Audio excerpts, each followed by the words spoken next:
It is 6 o'clock. I'm calling this meeting to order. Everybody stand for the flag salute, please. I pledge allegiance to the flag of the United States of America and to the republic for which it stands, one nation, under God, indivisible, with liberty and justice for all. Chief, do a roll call, please. President Woods. I'm here. Vice President Guzman. Here. Director Stresser. Present. And Director Green. Director Green is absent this evening. Certainly no correspondence this evening. We're on to number 2. There are only 3 of us, so this has to be unanimous vote this evening for things to pass. Approval of consent calendar. We're seeking approval. I'm looking for a motion to approve 2.1, 2.2, 2.3, 2.4, and 2.5, the resolution declaring surplus property and authorizing disposal. Do I have a motion? I move to approve the consent calendar. I have a motion. I have a second. I will second that. A motion and a second. Strasser, your vote? Approved. And Michelle? Yes. And my vote is yes as well. Motion passed. Public comment period. Louis, you're up. Board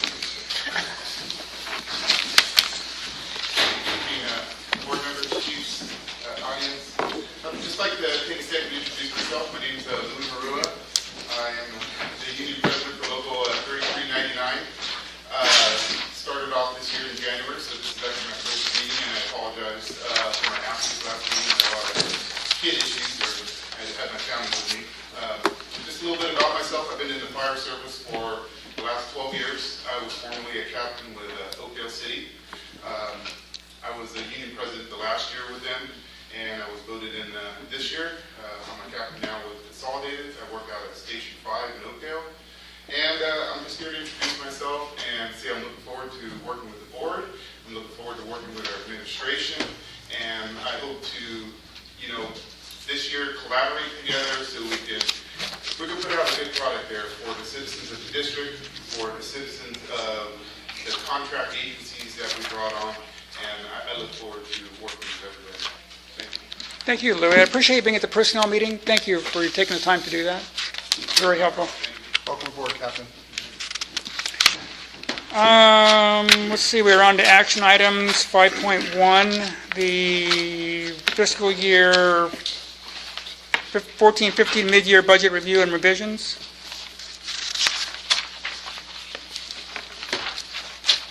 President Woods, members of the board, we bring to you this evening our mid-year budget review.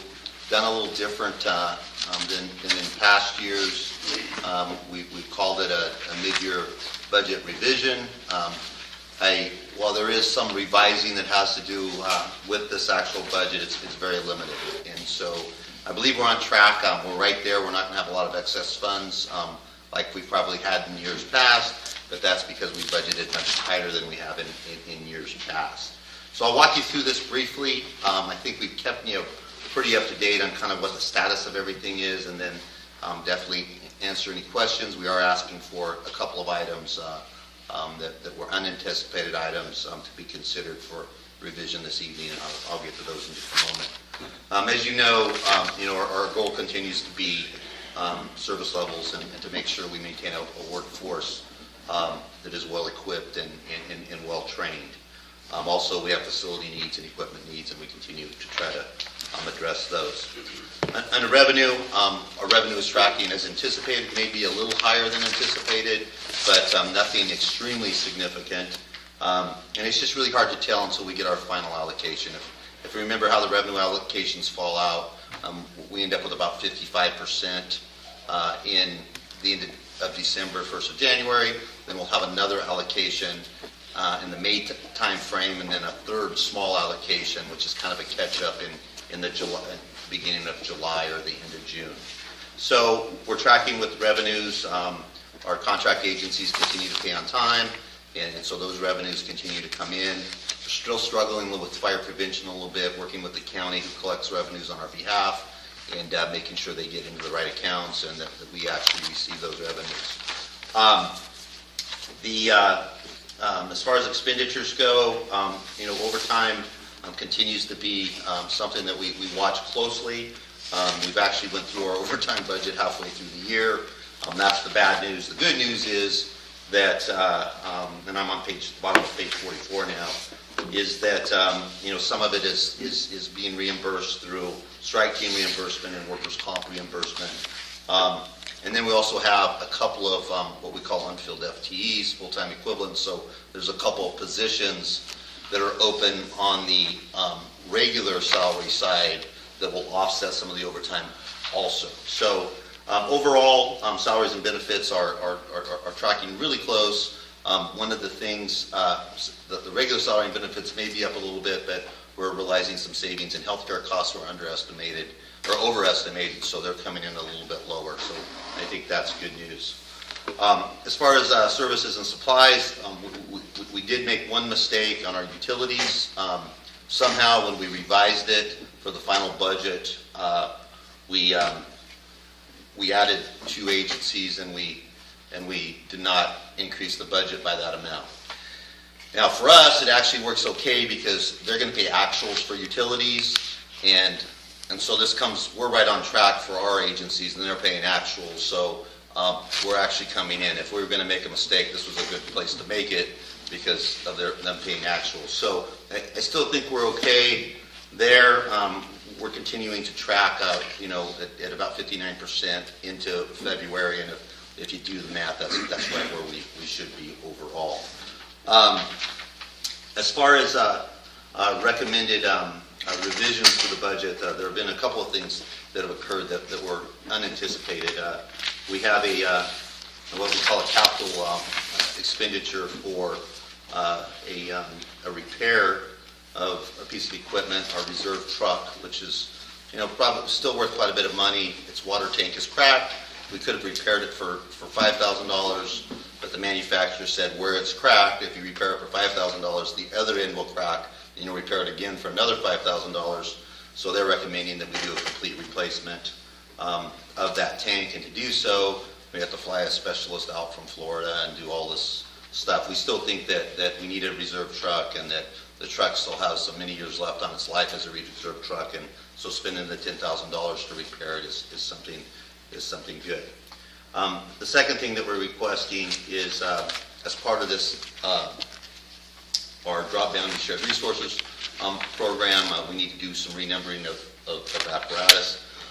We've suffered for a long time in this county. I've only been here for 9 months, and I can tell you I've been on a few calls, and it's very confusing to have two engine 26s on the same call, and sometimes 3 engine 26s on the same call. And for me, coming from someplace where we didn't do that, it's just a real challenge, and I think it's a very big danger, because if you give engine 26 an assignment and the wrong person takes that assignment, it gets confusing. Our incident commanders have been dealing with it for a long time, and they actually do a good job. They actually amaze me that they could keep track of different engines with the same numbers. And what we do is we put the front end identifier in there. So if you say Oakdale before engine 25, then it helps a lot. But on the fire ground, that's difficult to do. So we're transitioning to a new system where we're going to give all of our fire engines new names and numbers through with all of our mutual aid partners and within our organization. And so to change those numbers out and to do what we need to do is a little more expensive than we thought. We couldn't absorb it in our current budget, so we're asking for that also. And then the third thing, we're still trying to figure out what's occurring here. One of the new programs that we put together is to have our turnouts actually inspected on an annual basis. This is required by the NFPA standards, and we put them through this pretty rigid inspection program to ensure that they meet the national standards. We had 20 sets of turnouts fail, and just totally unanticipated. Turnouts could be good up to 10 years, but because our firefighters fight so many fires, we expect them to last 3 to 5 years, and some of these that have only been in service for a couple of years are failing. Now, I think it's due to a couple of things. I think we're training a lot, and that's good that we're training a lot, and when you train a lot, you damage your turnouts. We're also a very busy fire department, so we're going in and burning buildings, and that's damaging our turnouts also. And then the other thing is, this may be a one-time anomaly because we started this inspection program, so things that have maybe failed in the last 3 or 4 years are just now being caught through this inspection program. So we're hoping it's an anomaly, but we're going to keep a close look at it. work with the company that does inspections and see if they can identify trends on why these are failing the inspection. So what we're asking, and again, if you remember our original budget, we had close to $350,000 of unallocated reserves. So that's money that we brought in that we didn't assign to something for this fiscal year. We're requesting that we use those unallocated reserves to fund these three elements. It should also be noted that $10,000 will be a direct cost to this district. The other two costs will be shared amongst our contract agencies, so they will each be paying their 14% for turnouts and for the change of the equipment. And that concludes. And as I'm going through this, and I try to review this, a couple hours to make sure I'm ready to go, I did find something that needs to, if somebody makes a motion, that we need to clarify. If you look at the recommendation, it says account 6022 safety clothing for repair of Quint 71. And then at the bottom it says 6080 equipment maintenance for turnout replacement. Those are backwards. So we should have safety clothing is the turnout replacement and equipment maintenance is for Quint 71. So I apologize for that. We got those backwards. So 6080 is safety clothing and 6022 is equipment maintenance? Yes. Okay. Is that the other way around? Yeah, 6022 is the safety clothing, 6080 is the equipment repair. So if you take the Quint 71 and move it to the bottom and turnout replacement and move it to the top, that would be the correct motion. Okay. The language is wrong. And that concludes the staff report. Questions for the chief, anyone? No, I do not. So how long does it take for Oakdale to reimburse us the $10,000 for the equipment repair? No, that's on us. The $10,000 is that's our engine that we have to Oh, repair. 71 is our engine? Yeah, 71's our engine. So we're when they have big repairs like that, they have to pay for it. When we have big repairs, we have to pay for it.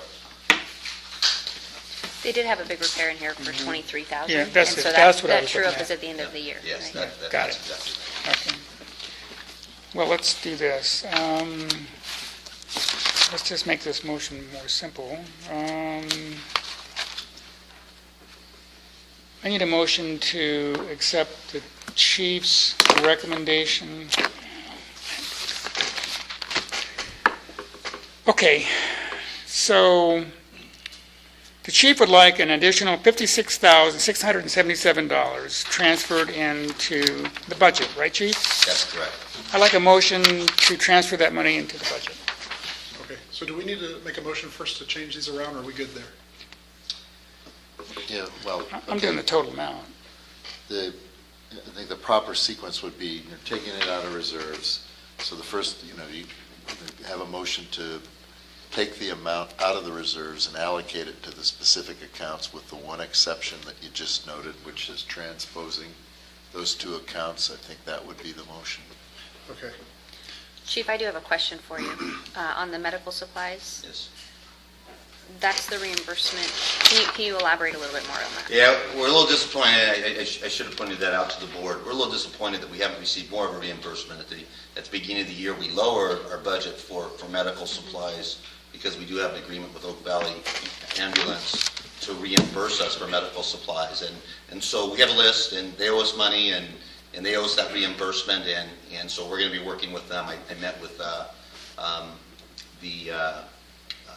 Mountain Valley EMS, which is the governing agency over the ambulance providers, and they're under contract to provide those services to us or those supplies to us. So we're working to address that. But yes, good catch. When do we expect that to be corrected? I don't know. They're saying they don't have money. So we're working close. They're under contract to supply our medical supplies. So Mountain to us. Valley will be your Yes, they're the ones source that of will. getting that money? Exactly. Okay. It's done quarterly. Okay, That they haven't paid quarterly. Do you think you can give us an update at the next month's meeting, just so we can Absolutely. have the Absolutely. progress? We'll Thank work you. on it. so So, account 6080 is safety clothing for $10,000. Yes, Account 6080, equipment maintenance for renumbering the appliances, that's Yes. 6080 as well. yes.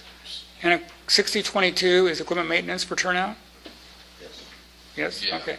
60, All right, so this motion is to pull $56,677 out of the reserve fund and place $10,000 into the 6080 account, $6,677 into the 6080 account, and $40,000 into the 6022 account. That's it. So moved. Your vote, Mr. Director? I will Rosser? second that. Your vote? Yes. My vote is yes. Motion passed.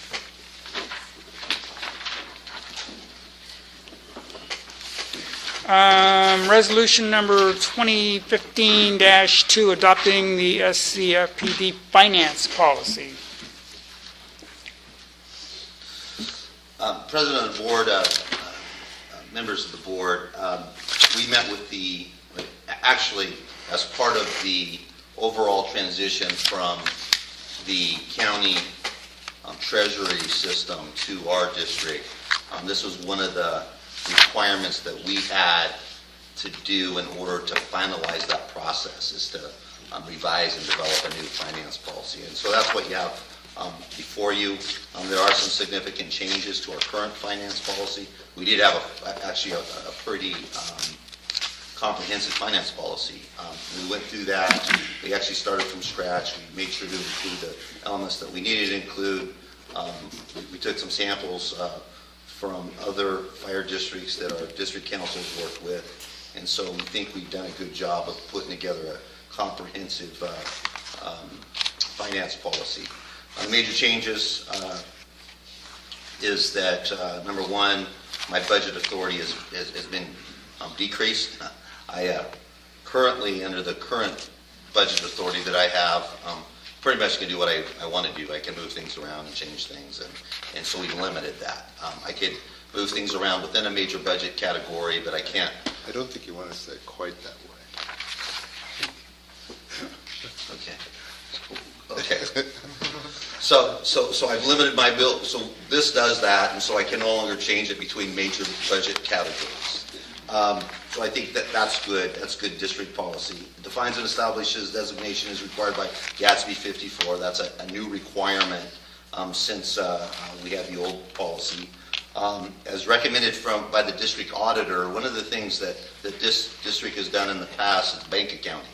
So for every major account we had a bank account number, and so we had 15 or 20 bank accounts. And, normally, public agencies don't do that. They'll have a couple of accounts, and then all the accounting will be done by fund accounting within our finance system. And so our auditor recommended we change that, so this new policy reflects that.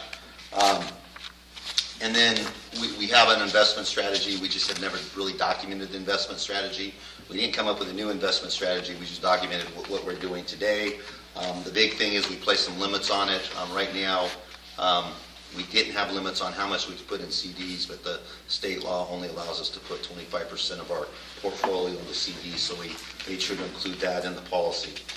And then finally, and this is the one when we took it to the Finance Committee that we had a lot of debate over. When I came to this fire district, 2 board members were required to sign checks that were over $2,500. And that was new for me. And really, the signing of checks is something that's done kind of in a finance way, in a financial way. It's kind of a retrospective thing. We've already ordered supplies, we've already received supplies, and now we're receiving the invoices, and then we're paying bills based upon the invoices. So while you would think that directors wanting to sign checks is an important element, it's something that a lot of districts don't do for everyday expense checks. I spoke with Director Guzman, and she was able to catch a prospective check where we were writing a consultant a check to start work. And she identified that, and so that was her example to say, no, we need to be involved in this still, because we didn't approve that, and there was a check that was cut for that, and if a board member wouldn't have been there, then we wouldn't have been able to stop that. And so that was the example she used for the board to still be involved in this process. And so what I tried to do is change it. What I had previously was that anything over $125,000 that required a board member's signature. And the $125,000 would allow us to pay our monthly bills up to $125,000. And I think that's the highest, and it's probably our workers' comp quarterly bill. So we thought about it, we looked at it. So I think this still does what you need it to do for anything over $10,000 that would require at least one board signature. That way 2 board members do not have to come in on Mondays to sign checks. And this is definitely allowable under the statute. But again, you would have to approve this through this resolution that we're asking you to consider this evening. We met with the bank today to talk to them about combining these checking accounts, and I said there's really no or very limited fiscal impact. They did say that by eliminating some of these accounts that it will save us money, that they charge us to have those accounts open. It's nominal, but we will save some money by eliminating some of those checking accounts. So with that said, we're recommending that you approve this resolution to adopt a new finance policy. It's definitely open to for questions. Questions for the chief? First of all, good catch. That's really important. I don't know. I don't know that $10,000 is the magic number, because the check in question that I was referencing was an $8,000 one, and I don't know that that's the magic number. Okay. I think it really depends on the integrity of the person asking for the check, truly. So I think we have a lot of trust in that the leaders of this department have the kind of integrity to not try to slip something like that through. I don't know. I don't know that this would necessarily fix the example that we had discussed. But it's definitely a very thorough policy. Chief, I did not see in here where we talked about when a director does need to sign checks that they're first signed by you. Was that just something you were going to do in practice? I was going to do it by practice. So Okay, you'll know not that by I've resolution. looked at it. Okay. Yes. Okay. I don't see a credit card policy in this resolution or this backup information. It was intentional. We removed the credit card policy. We're going to come back with a credit card policy. Credit card policies are something that we use often, and it was buried in the old policy, and so we'll come back with another credit card policy. And something else that was eliminated from it was we had in this that how we transition somebody from a 40-hour work week to a 56-hour work week, and so that's going to be another policy. That's an important element on how to do that, but really not a financial policy.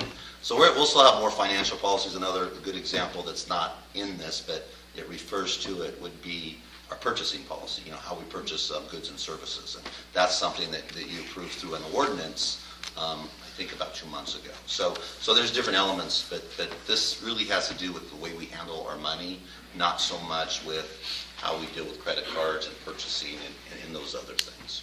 So do we have a purchasing policy? We have a purchasing ordinance that this board approved probably 2 months ago. Did I miss a credit card part in there?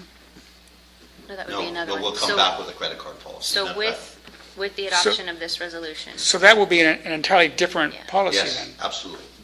So we're going to have a finance policy, we're going to have a purchasing policy, and a credit card policy? Yes, yes. So right now, how are credit cards dispersed? Well, we all have credit cards, and we're going, by the old policy. I mean, I guess you can make the argument by doing away with the credit card policy here that there'll be a lapse where we don't have a credit card policy. I guess that's a good point.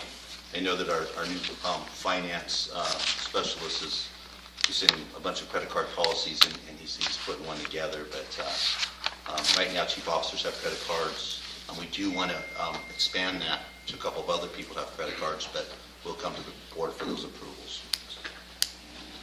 so in Okay. the interim, between this being the new policy and absolving the other one, what is the policy going to be? Well, I would say that we use credit cards like we always use credit cards. I mean, we watch them, we get receipts, we don't buy things that we're not supposed to buy.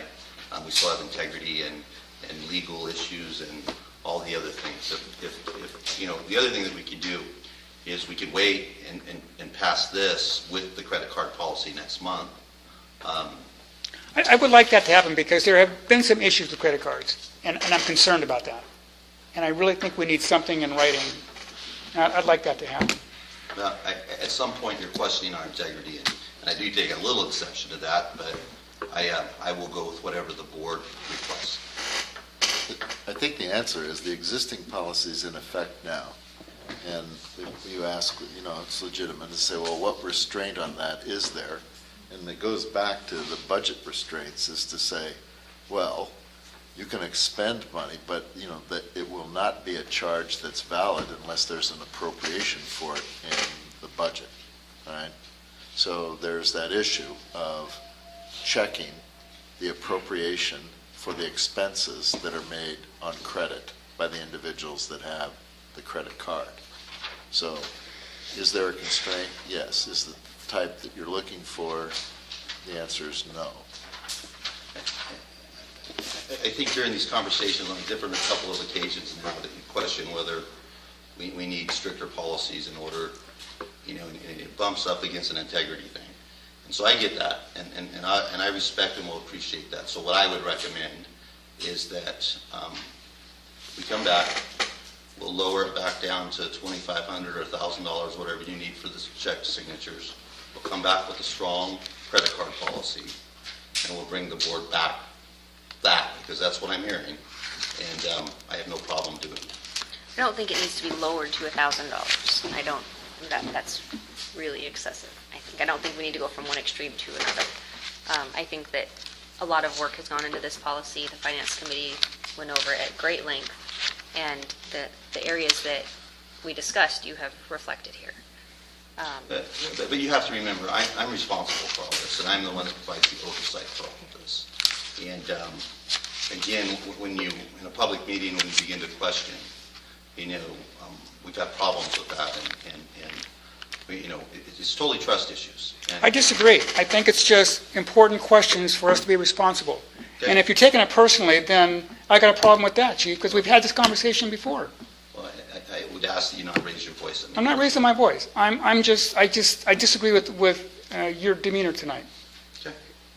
We're just asking responsible questions, and I think that this is what a board is all about. And I believe that we are responsible for this budget, the people's money. Therefore, we need to make sure that when we pass the resolution, it's what we want it to be. We've had issues with credit cards. We need to address a credit card policy. Whether it be tonight or some other time, we need to do that. It's not about integrity. It's not about questioning our chief's integrity. It's about putting a policy in place because we have had issues. So let's figure out how we're going to do this tonight. What's the plan? Do we want to wait, or do we want to pass this as You is? know, my question is there a problem delaying this for a month while we wait for the credit card Absolutely not. policy to be put there together? At this point right now, that would be absolutely my recommendation. I would not recommend anything else at this point. That would Okay. be what I would. So we'll not take an action on this. We'll wait till next meeting and wait for the credit card policy with the revisions.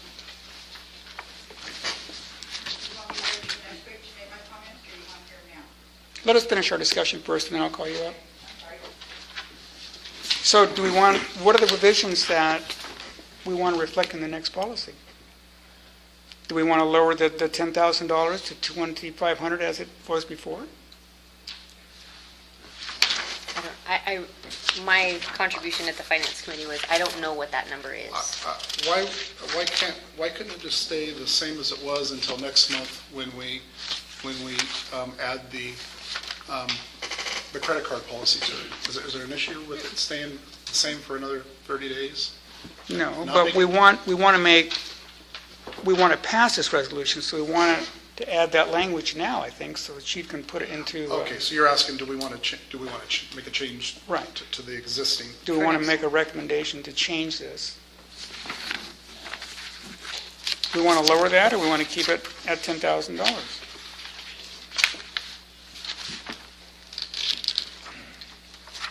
I'm fine with it. I don't know, I don't have the magic number to solve that. And the problem we ran into before I don't think I understand the would not. magic number myself. So right now, two people sign checks that are over $2,500. Right. This would mean that one One, person which signs I'm fine with anything that. over 10,000. Okay. But in all fairness, we trust our chief. Even though he doesn't believe us tonight, we trust our chief. And I think $10,000 is a fair amount, because he'll do the right thing if we let him. So let's leave it at 10,000, chief, and bring it back with that credit card policy. Okay? You're up.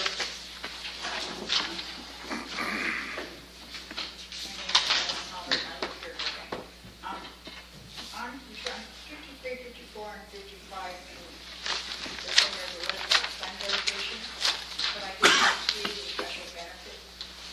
That's not defined in there. On 58, it says that the property taxes and special benefit assessed revenues are transferred into general checking account together.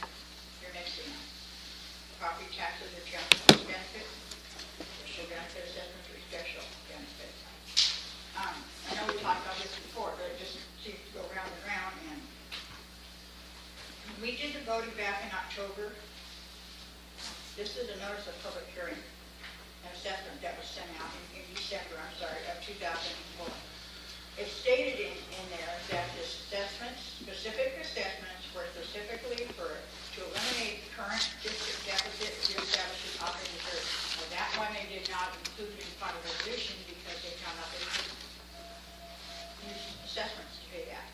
The other thing that I listed for it was increase the number of firefighting personnel on each truck company, reduce the response time, and establish a fund for future replacement of aging fire protection equipment.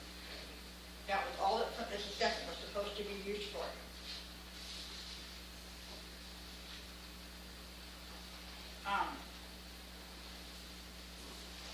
When you did they sent another letter out also, and this letter states that with the assessment, we were supposed to get 6 fully staffed engine companies, 24 hours a day, 7 days a week, 365 days per year, and 1 volunteer station in LaGrange. A minimum paid staffing level of 19 firefighters each 24-hour period, staffing for 1 engine, 1 fire captain, 1 engineer, 1 firefighter, and average response time of just over 5 minutes. That was back in 2004. When you did the final the resolution of it, as I told you guys before, it said the same thing of what this that special benefit assessment can be used for, and it also stated that it was supposed to be put into a separate fund for use for the special benefit only. I think maybe, I don't know if you guys maybe not real clear on the difference between a special benefit and a general benefit, but your engineer's report specifically states that the special benefits are what I read to you before, the staffing, the equipment. But it also specifically states other revenue sources provide funds needed for general fire district operations and facilities, including emergency medical services and fire station recovery. That's a general benefit that comes out of the property taxes out of general fund. I asked before about getting rolled each year back to break it down for me, what the specific benefits assessment was used for, what it was paid for.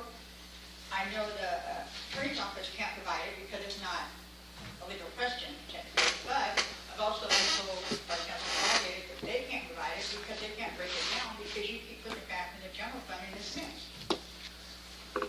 So I'm asking you one last time, if you're going to do this funding, you need to get this separated into a separate fund and use it for what the voters were told it was.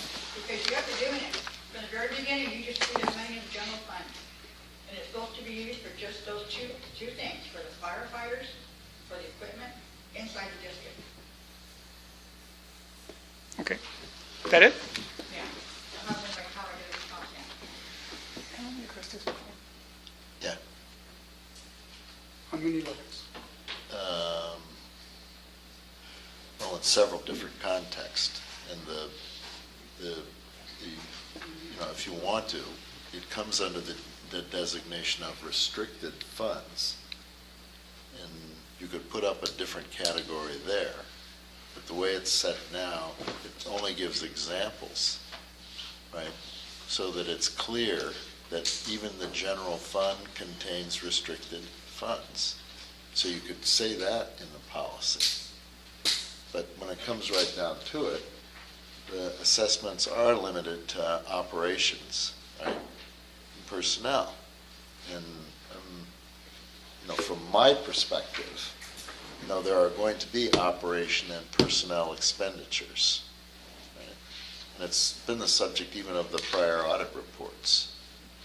So, if you want, you can designate, because the examples under restricted funds are examples. You could say that restricted fund includes the assessments, right? Recognizing that assessments can be used for what the auditors characterized as general fund encumbrances and expenditures. And I think that's the issue where you combine what the auditors said and the restrictions of the original enactment. So if we made that change in the language, then we would meet the criteria. Well, it would be clearer, but, the point is, special assessment funds can go into the general fund because they can contribute to, basically salaries, operation. So basically, we're within the legal limits of the auditor, within our budget. We are, In terms of the legal constraints, you're fine. I think in the past, and don't let me mischaracterize what you just said, but I know you've raised it before. Yeah. You come in and you say, okay, here are the constraints for the assessment. Can you show me how there is consistent expenditure of those assessment monies? And the response comes back and says, well, we expend it, for personnel and operations. I don't mean to interrupt you, but on this notice that they sent out on the assessment hearing, it states in there that each year the district prepares financial statements that are audited by an independent accounting firm. Assessment proceeds will be included in those statements and will be audited at the same time as other district funds, and they've never been audited. they're audited every year. Absolutely. We have a comprehensive audit every year. As a general fund, not as a separate fund. Aren't they all combined? I don't think, General fund, general benefit, it's a general benefit, there's a general benefit and a special benefit, and your funds are I think if you reread what you just read, it will say that they need to be part of the audit, and they are part of the audit. Well, one of the things, They need to be out of the general fund. that's not what it says, though. Well, one of the things that I will recommend, and I absolutely believe that she is correct, is that when we go to build this new fire station, we have to segregate, I believe that we should segregate the special assessment from the general funds to build a fire station, because the language is nebulous enough in the ballot question that really it doesn't say you could build fire stations with it. And that will be a very easy thing to do come our next budget cycle, when we will need those funds to actually fund that fire station. I think she's absolutely correct. We need to identify the $2 million that we receive in property tax as the money that we'll spend for a new fire station, and the remainder, the $6 to $7 million we receive in special assessments, that would go to fund firefighters and firefighting equipment. That'd be an easy thing to do. I personally, working with our district council, believe that we could argue over the semantics of accounting, and I think that's what has occurred over several years here, and how the audit is done every year. But now I think we've come to this, and I think the district council will agree that now we've come to this fork in the road where she has a great point that for fire stations weren't included in the assessment, so I do think as we bring our financing plan that we owe you for this new fire station, it needs to include what she's suggesting. Yeah, and the other point is, we should be able to come in, anybody that's paying this should be able to come in and look at the records. This is how much you brought in this year, and this is where it paid out, how much went to the firefighter, and how it all is in the district. We paid all that stuff out within this district. This went for fire. But I think we can do that. Yes, that's what it was supposed to be.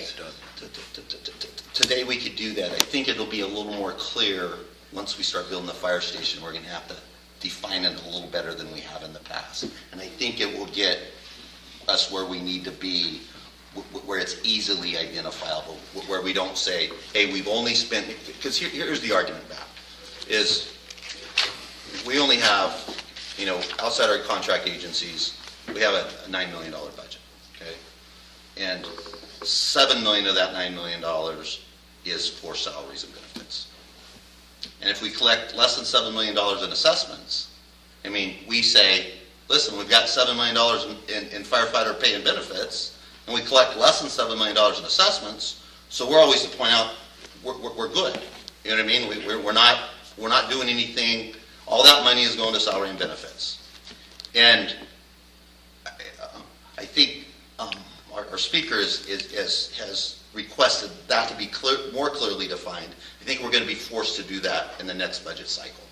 Whenever I ask for that, I know you say you're already doing it, but whenever I ask for the record that shows what it is, they tell me they don't have it because it's included in the general fund. Right, I understand that. They can't give it. It's Right, no record. and that's, but, Maybe if it had the record, you guys would know better too where it's going. Make sure it's going where it's supposed to. If I can, Mr. President? sure. I'd like to make a recommendation. I think I can work with Chief to, we can modify the financial policy for restricted funds. The idea when you say, for example, means it doesn't limit it. We can put that in under restricted funds, but to finish the thought so that it's disposed of, because I think it is related to what's before you now, but I think it bears explanation because, of where this is going is for the fire district expenditures, you're going to have basically three sources: the Waterford CEQA Mitigation Fund, the Waterford Development Fund, and the general fund of the district, to be consistent with your capital expenditure policy. The assessment provides for facilities. There's a definition of facilities that includes fixtures to real property. So, the point that I'm going into this is, in that area, there has to be very specific accounting because you can't use restricted funds for anything other than their purpose. So, for that matter on the horizon, and if there's any preliminary work done this fiscal year, there would have to be a redesignation of where that money comes from. It would be something that is accountable in what I think I'm going to call the day-to-day fiscal operations. And that's part of the financing plan. Before July 1st, when we get our new money, we will use the Waterford CEQA and the Waterford developer fee funds only in order to fund that first piece of it. We're going to get a letter from our district council saying that that's legally acceptable, but that's the plan, so we don't get into this argument where we use general fund money that has been commingled with between assessment funds and property tax funds. So we're going to be safe until July to do the preliminary work, but I think, and that'll be part of the financing plan that we'll bring in next month on how we're putting this. And that will satisfy her concerns. Yes, I believe that piece will, and I think it's going to, while we were reluctant to do it in the past, I think it's going to force us to actually do what she's been asking us to do. Okay? Okay. We're on board committee, well, let's see, before we finish here. So this resolution, we're going to tweak the resolution, Chief, right, with the credit card policy for next meeting. Yep. Very good. Oral reports, capital facilities, nothing. Finance committee, We've not had a meeting since the last week. fire service advisory committee, We have also not had a meeting. personnel committee, director. Yes, so we did. We had a lengthy meeting, and we kind of brought in a lot of the stuff that we had started long ago on the educational requirements that we wanted to get into the job descriptions. Spent a lot of good discussion time doing that, and at the end of it all, Chief had some four job descriptions for us: captain, engineer, firefighter, and firefighter paramedic. And there were some questions that the the union representatives had in regards to some of the things, so they wanted to take it back to the firefighters and discuss it, and they did. And so I think we're going to get the results of that. And but as far as the meeting itself, I thought it went really well, and hopefully we can get things. Yeah, it was quite productive. We're trying to raise the academic level. Yeah, quite productive. So Okay. that's where that ended. Louis, any comments about the Personnel Committee meeting? No, I agree with that, Director Strauss. It was quite productive. We do have some new information that we didn't have, and I'd like to present that to you. I would like to present it to the board. And I think that'll help us come to an agreement and look at what's realistic and timelines, and I think it'll be very helpful. So if we have that opportunity, I'd like to partake in that.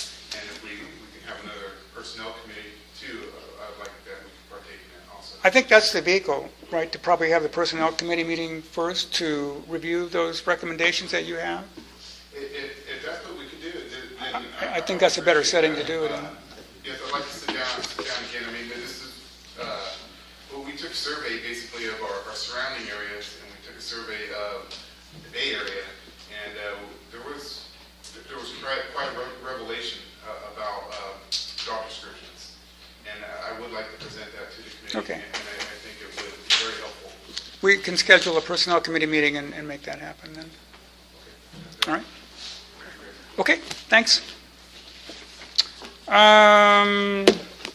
So, reminder that the staff reports are in written form. The next meeting is going to be March 12th, 2015 at 6 o'clock right here.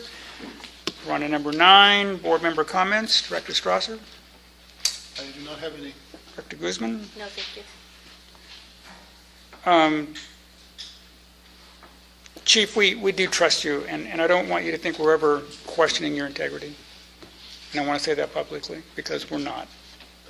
We have had a difficult time on this board, and I just believe that we need to have open discussion and be very open with where we're going, how we're going to get there. So please don't take it personally. It's not a personal affront against you.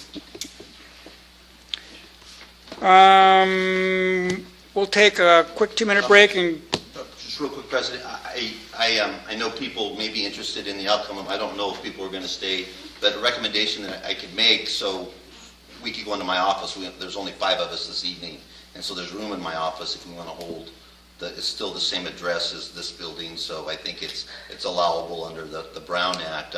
The 5 of us could go to my office at the conference table, and then people wouldn't have to wait outside or in another area. So that's just a suggestion for your consideration. Yeah, I'm fine with it. okay. That and then works, We'll come sure. back here for open session. Sure. Okay, we'll head over to the chief's office. Before you leave, we're going to be discussing district labor negotiations, the local 3399 negotiations, discussion and possible action on the proposed job description changes authorized by Government Code 54957.6A, 10.2 district labor negotiations, the fire marshal recruitment under Government Code 54957.6A, 10.3 district council professional services contract update, 10.4 litigation, there's one matter including unpaid assessments, the Army Ammunition Plant pursuant to Government Code 54956.9 CD. Point 2, open session is now over. It is 6:50. We will call you when we're returning.